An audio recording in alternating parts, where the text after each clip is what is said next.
Being discarded by a narcissist can be one of the most painful and challenging experiences of your life. But there's something that there is to know about this. First of all, it was inevitable that this relationship would end.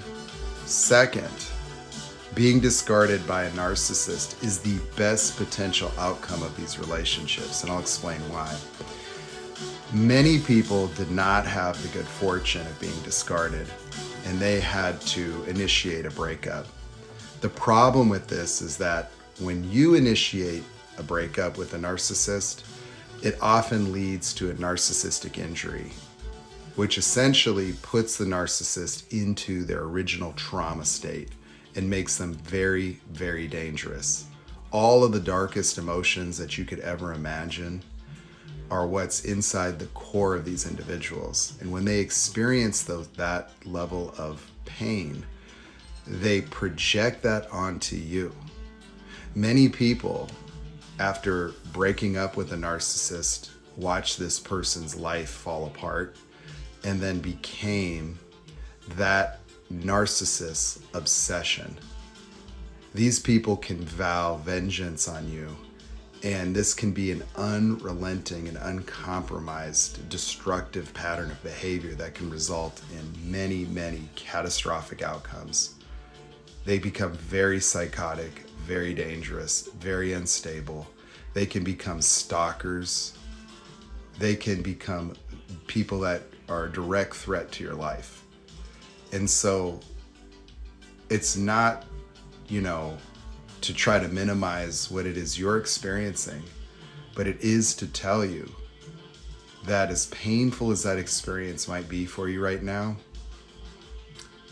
it in many ways pales in comparison to what people are experiencing that had to fight their way out of these relationships. There's a lot of people, especially women, that get trapped within these relationships where they have been, under financial control, have become entirely dependent on these people.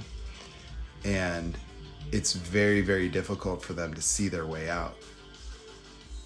And it's critically important that if you are planning to separate from a narcissist, especially those of you that are married and have children, that you do not discuss that with them. That I've had people in my comments say, I'm going to go ask my husband for a divorce, and I've advised them, don't do that.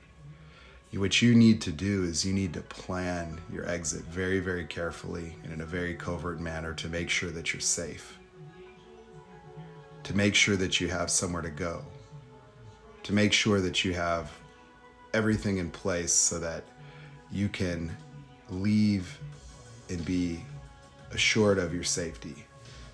And so for those of you who experienced a discard,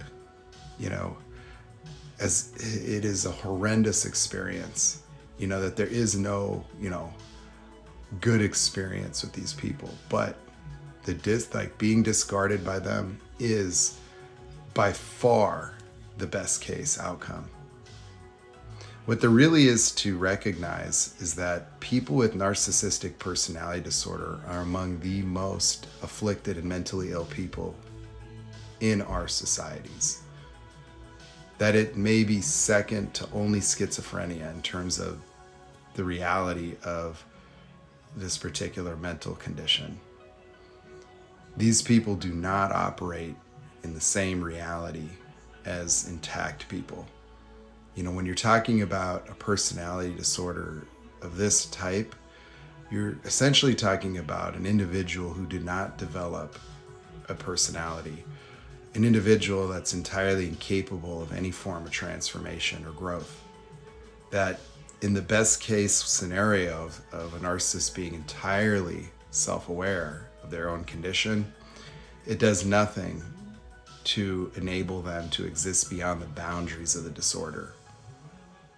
And that's something that the most developed narcissists would tell you.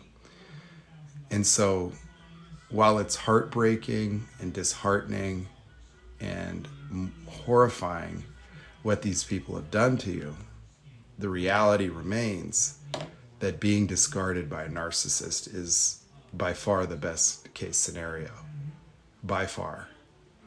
And so I'm not saying to be grateful for it. I'm not saying anything, but you know, the only way it would have gone different would have been much worse. Much, much worse.